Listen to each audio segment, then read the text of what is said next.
Hi, welcome back to Army Wife Talk Radio. I'm your host, Paula Swanson, and it's time for our Resource of the Week.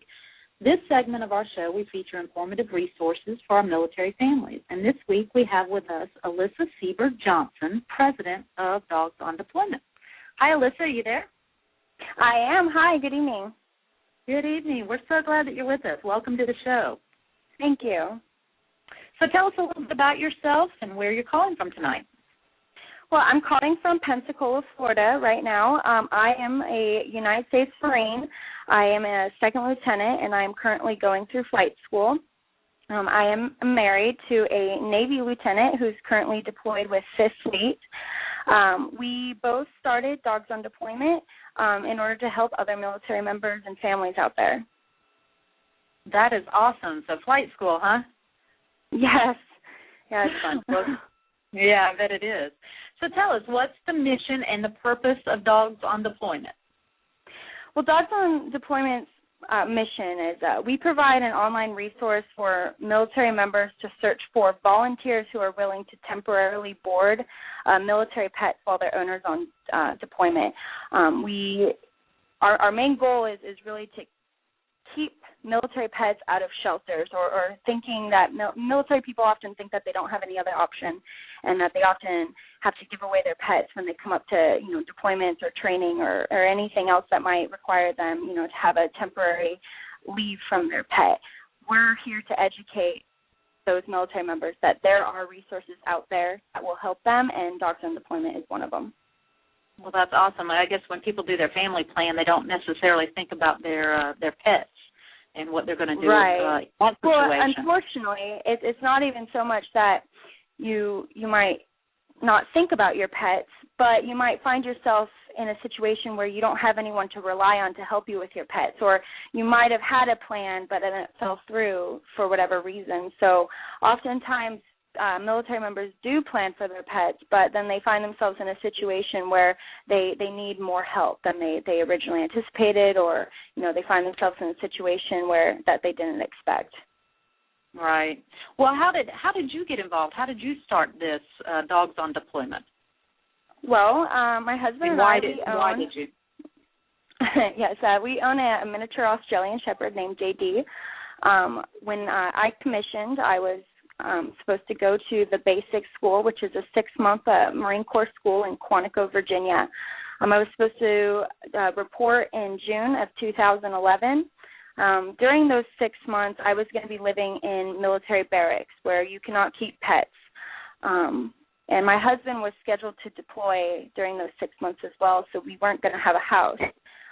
We didn't really have a set plan with what to do with our dog. Originally, I was supposed to go to TBS and at a different time, and my husband was supposed to deploy later, and so we weren't going to be able to have, either one of us was going to be able to watch our dog originally. But like I said, plans and things changed that are out of your control, and our orders both got switched so that we were going to have about a 4-month gap where neither of us was going to be able to watch the dog.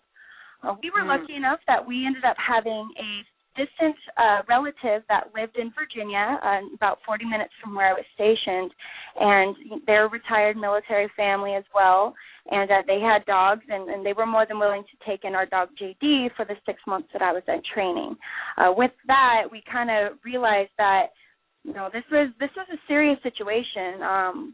Just in terms of, we were looking at professional boarding or paying someone to watch our dog, and it was very expensive and definitely not something I was comfortable with doing with my dog. I mean, he is my fur baby, so I wanted to make sure he went to a good home, obviously, and there was no chance that I would ever get rid of my dog. Right. But, there are other people that have found themselves in this situation, and we wanted to provide a resource that would make it easy for them to find solutions. Wow. Yeah. Well, you are an extremely busy woman. I mean, how do you balance being a military officer in flight school, you're a military spouse, your husband is deployed, and you're the nonprofit president of Dogs on Deployment? How in the world do you balance all of that? Well, I mean, women are very talented, and we can multitask very well. I think every, military spouse can attest to that. Of course, being a military officer is my first priority. That is, my job. That is what I do for a living. On the side, I do have to, give a lot of time to my family, obviously. But definitely, Dogs on Deployment is a huge passion of mine. So I need to, balance and make the time to give it what it deserves in terms of getting it on its feet and getting it, out there and educating people that we exist and finding supporters. It's definitely something that takes up a lot of my weekend time. And luckily, my husband is deployed right now. So, of course, he is doing his own thing. So it's given me a lot of time to kind of get Dogs on Deployment started and up on its feet. Sure. Well, how did you get it on its feet? I mean, when did you start this organization, and how did you go about getting it started? Right. Well, like I said, in June 2011, just this past summer, was when I had my orders to move to Virginia. My husband and I, we drove across country to move me and all my stuff and my dog. We drove to Virginia, and on that trip was where we kind of formulated this idea, and it was literally just me and him talking about, the need for having an organization that makes it easy to find volunteers and find help. When we were in the hotel before I checked in the next day, I literally opened up a web design program and built a kind of rough draft of a website. We ended up launching it.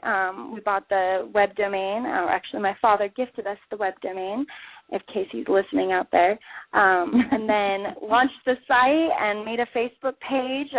We probably had 26 likes in the first 2 weeks. Wow. Pretty small when we first started. It was mostly just friends and family. And then just through networking, we were able to get it to where there was enough of a following that it was worth putting in the time, effort, and the financial resources to really start pushing Dogs on Deployment being a long-term investment for us as a family, really. In August, we filed for our corporate license and became a registered nonprofit. Just on New Year's Eve, our New Year's resolution was to file for our 501 Charlie 3 tax-exempt status. So currently that application is pending with the IRS. We're right now working with a web design firm, and we're completely redoing the website in and out. It's going to have amazing features. It's going to make it so easy for people to sign up, use, and communicate with each other. And our biggest way of really telling people that we exist is, our Facebook page, social networking, like we've all said tonight. Our fans, our supporters, our family, and then, of course, our own military networking that we've done within our own units. Right. So, wow. So it was really born out of your own personal experience, and thankfully you had family that was near you to be able to help with your situation. Right. Wow, that is awesome. You have not wasted any time on getting this going, have you? Well, we go for efficiency, so but we're trained to do. You do an awesome job. I tell you what, that is really cool. So how do you find the volunteers for Dogs on Deployment? Well, again, this is social networking. Whenever we have a pet in need, like a military member that lists their pet on our website, if we don't already have boarders in that area, I will go and I will contact local media. I will work with any type of businesses. I'll be calling pet shops. I'll be calling veterinarian offices. I'll be calling the shelters, emailing every pet-related business in that city, just trying to recruit people that would be interested in becoming what we call DOD boarders, Dogs on Deployment boarders. So that's how we really recruit, is through not only our Facebook page and people sharing us on Facebook and myself going around and posting on different Facebook pages of, military-related or pet-related pages as well. But then I go ahead and I contact local businesses and trying to recruit them to our cause. Wow. Do you know how many volunteers you have so far? I'm sorry, what was that? Do you know how many volunteers you have so far? Yes. Gosh, I'll have to bump up that number. Just in the last 2 hours, I got like 11 new boarders signed up this evening. So it was a very, very popular day. But we have about 160 or more boarders that are located across the U.S. That is awesome. Wow. So how many pets have you helped so far? We have tracked just about 20 pets that we have helped place in homes. We just recently received an email from a military member that was in Fayetteville, North Carolina, and she used Dogs on Deployment to find a home for her dog Gunner. So and that was just a couple days ago. That's awesome. How long do you keep the postings? I've been on your website, and when I checked it earlier, you had about 19 dogs that were in need. I saw a couple of cats. How long do you actually keep those postings on there? Because, I mean, I'm sure some of them, they have to make alternative plans because they haven't found anybody by the time they leave. Right. So do you keep those ads on there for a little bit longer? Yes, I normally do. And the reason for that is that because sometimes they'll post a listing, say 1 month, and then something, falls through later on. I won't take a posting down until I get a definite confirmation from the pet owner saying, I want my posting removed, or I found somebody, please remove my posting. Just because the way our website is set up right now, I can't track all the communication. So I don't know what exactly is going on with those individual pet owners. However, with our new website, it's going to be monitored completely by me and whoever else is on the staff of Dogs on Deployment. But each pet owner or DoD boarder will actually have their own profile that they'll be able to go and update themselves. So if I'm a pet owner and I list a posting, and then, a month later I either find someone through Dogs on Deployment, or, maybe I just don't need a boarder anymore, I can log into my own profile and take down that listing. So it will no longer be on the responsibility of me as the president. It will be on the responsibility of all the users of the website to go ahead and keep their own profiles up to date. Well, that's a great idea. Definitely, that should save you some time. So if somebody is interested in becoming a DoD boarder, or they need to list their pet, what is the procedure of doing that? How do they go about doing that?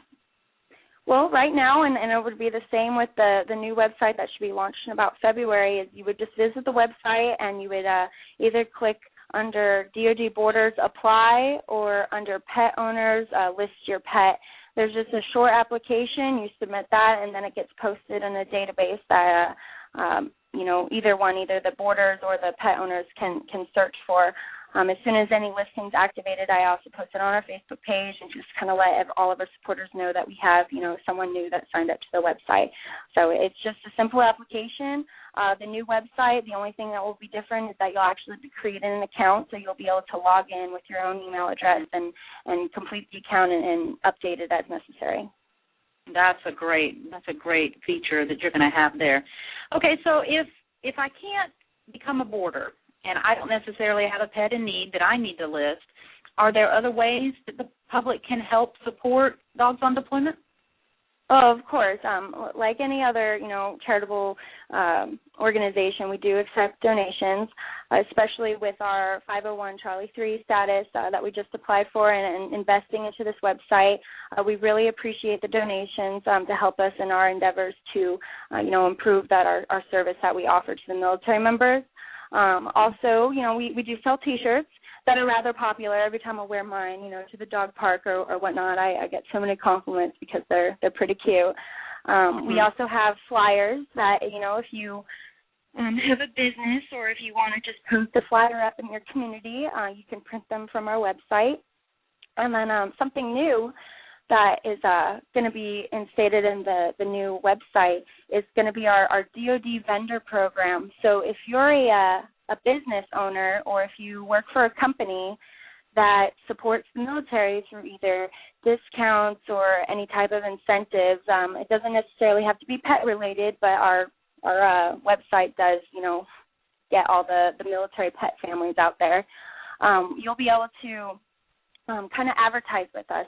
We'll be more than happy to list your business on our website. In exchange, we can create some sort of partnership, and that way we can not only educate the communities about what businesses exist out there that are willing to help military members through incentives or discounts, we can also get something back from those companies if they're, willing to support our cause and our organization. Sure, great. Okay, Alyssa, well, where can our listeners go to find out more information? Go ahead and give us all of your social media websites and Twitter and that sort of thing so that we can keep track of what's going on. Well, we have www.dogsondeployment.com. From there, there's a link to our Facebook page. You can look us up on Facebook at Dogs on Deployment, or just Google us, Dogs on Deployment, or even on Twitter. We're there too. But our biggest news update would be on our Facebook account. I'm on there several times a day posting updates and talking with our supporters. So either visit our website or our Facebook page. Awesome. Alyssa, thank you so much for taking the time to be with us tonight, and good luck with everything, and we really appreciate you being with us. Thank you so much for having me, and remember, everybody, support your troops by boarding their pets. Thanks so much.